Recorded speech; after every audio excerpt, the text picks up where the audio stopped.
President al-Assad stresses that what the Armenian people suffered from is being repeated in Syria.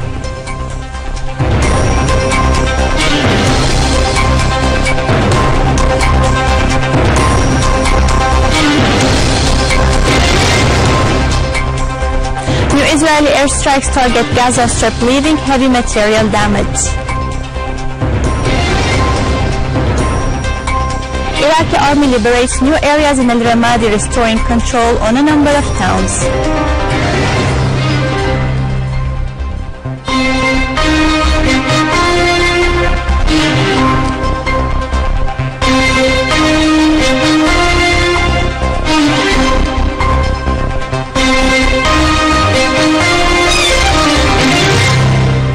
Good afternoon. President Bashar al-Assad received this morning the Armenian Foreign Minister Eduard Nalbandian and the delegation accompanying him.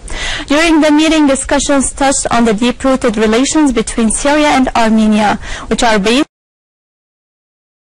on a civilizational and cultural heritage between the two friendly peoples and the necessity of consolidating them continuously in such a way as to fulfill the interest of both countries. The President spoke highly of Armenia's positive attitudes towards Syria during the current crisis, stressing that the Armenian government can play an important role during this dangerous period in the history of the whole region through conveying a correct picture to the Western countries about what is really happening on the ground, especially the danger of terrorism and Takfiri groups, which are supported militarily, financially, and ideologically by some regional and foreign sides. The President also stressed the necessity of combating terrorism and not just talking about it in public, while supporting it in secret. The President also stressed that what the Armenian people suffered from throughout its history is being repeated in Syria through causing the same suffering on the Syrian people by the same enemy.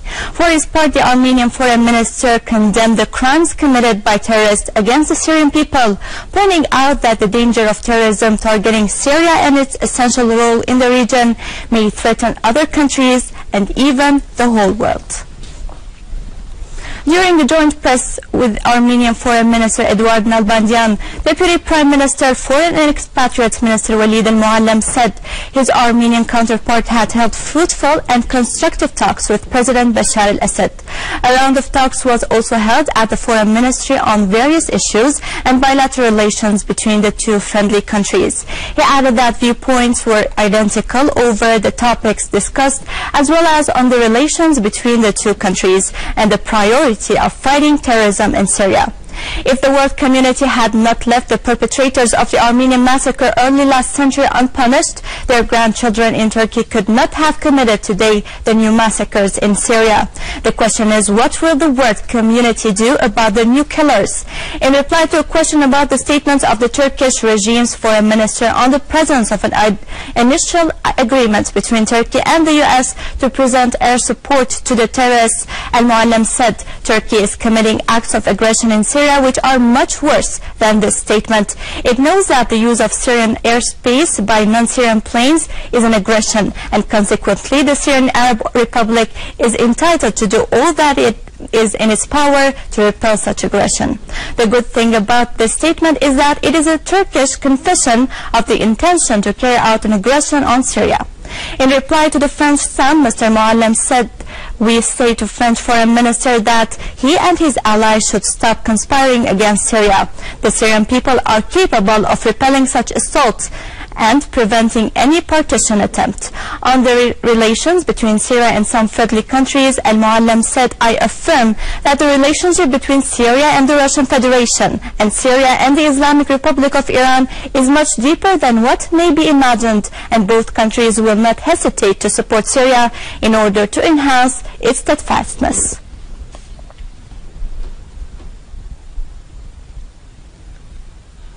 For his part, the Armenian Foreign Minister said that a strong international confrontation is needed to face terrorism in the Middle East, particularly Syria. "We are worried over the constant confrontations in Syria, the present crisis, and the catastrophes resulting from the terrorist operations in the country. Since the beginning of the crisis," Nalbandian said, "and through various international forums, we have been constantly raising the question of stopping the support rendered to terrorists, urging for an immediate immediate solution to the situation in the Middle East, particularly in Syria. We will continue to keep such questions within the major interests of the international community. Commenting on the visit, Nalbandian said his visit to Syria, particularly this year, has a special symbolic significance, as this year marks the centennial of the massacre committed by the Ottoman Empire against 1.5 million Armenians.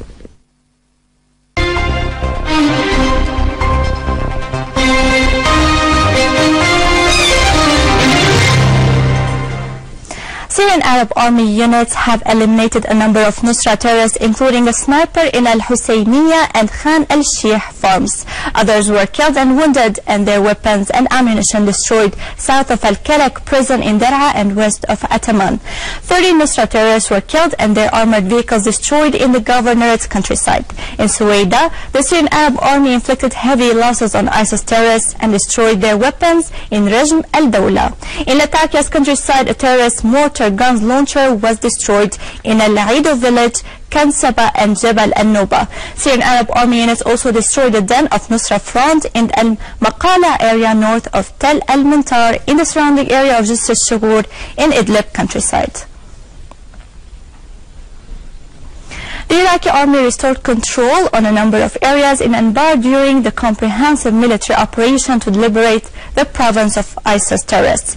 Units of the Iraqi army liberated areas in Al-Habbaniya and Al-Ramadi and to areas near Anbar University. A military source said that these strategic areas will prevent ISIS from smuggling weapons and ammunition.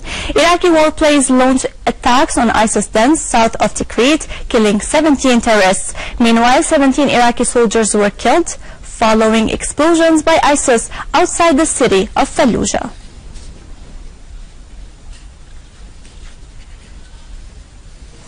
The Saudi regime continued to target Yemeni women and children, launching new airstrikes against the capital Sana'a and other areas. Yemeni sources reported the killing of dozens of people during air raids on areas and military camps in Taz city, killing 6 members of one family. In Hadida city, Saudi warplanes targeted the medicine college and an airbase, a military camp, and an ancient castle, leaving heavy material damage. The Saudi border troops retreated 20 kilometers after being exposed to Yemeni mortar shells and rockets across the border.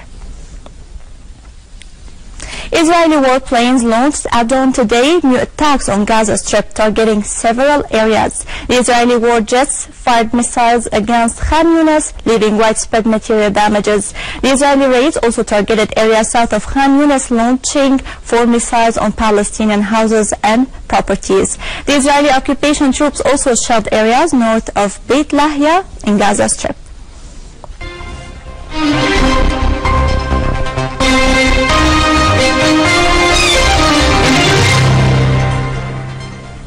A sit-in of solidarity with the Syrian Arab Army and its sacrifices in defense of the homeland and its sovereignty was staged in front of Al-Fayha Athletes Club in Damascus, with the participation of hundreds of social, youth and civil society figures. The participants voiced support for the Syrian Arab Army in the war it is waging against the Takfiri terrorist organizations, which gathered from all over the world to commit crimes against the Syrian people and their history, heritage, culture, civilization and existence. They also hailed the heroes of the Syrian Arab Army who stood steadfast in Jisr al-Shughur hospital in Idlib countryside, expressing pride in the Syrian Army's victories and achievements.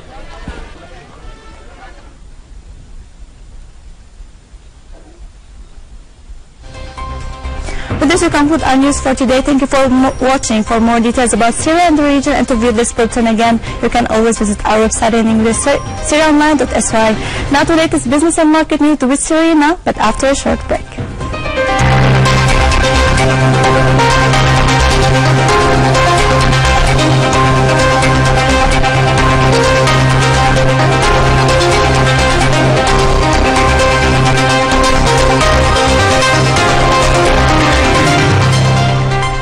Good afternoon. The meeting between Prime Minister Dr. Wael al-Halaqi and a member of Defense and Security Affairs Committee at the Russian Federation Council, Dmitry Sablin, has revolved on ways to enhance cooperation between Syria and Russia in economic, educational, and technical fields in addition to oil projects. The two sides also discussed means of cooperation in transportation sector, developing the Syrian ports and expanding the airports, as well as reconstructing the rails and establishing a station for power generating. Dr. al-Halaqi said that the strategic alliance between the two countries and Russia's principal standing on Syria's side in international circles have contributed to consolidate the Syrian people's steadfastness. Al-Halaqi emphasized that Syria has been able to confront the most aggressive assault against it, thanks to the cohesion of its people, leadership and army, and the support of its friends. On his part, Sablin referred to the Russian people's keenness to offer full support for the Syrian people to enhance the factors of their steadfastness in the face of the unjust economic blockade. The Central Bank of Syria has set the exchange rate of the US dollar against the Syrian pound at 266.14 for the banks and 266.33 for the exchange companies. The Central Bank has also set the exchange rate of the US dollar against the Syrian pound for commercial and non-commercial purposes at 225.14. On the other hand, the euro exchange rate against the Syrian pound was set at 290.89 for the banks and 291.9 for the exchange companies. Crude oil rose about 1% today to recover some ground after steep drops in the previous session, boosted by expectations that the U.S. crude stocks could fall for a fourth straight week.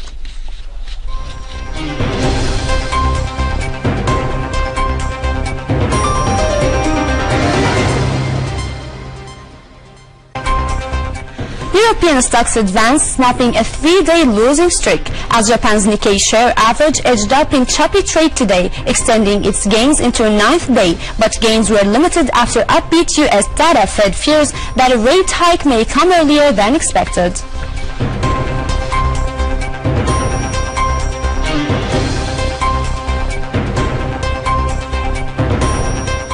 Gold held near a two-week decline today after sliding almost 2% in the previous session as upbeat U.S. economic data strengthened expectation that the Federal Reserve may be on course to raise interest rates this year.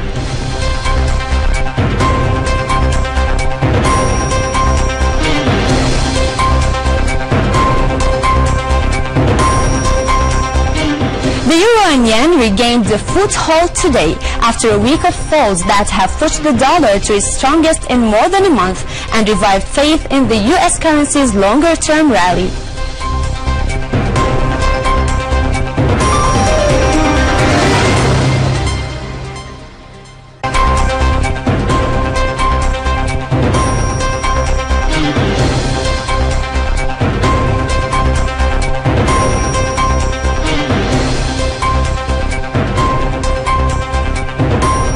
With this, we conclude our economic news for today. Thank you for watching and goodbye.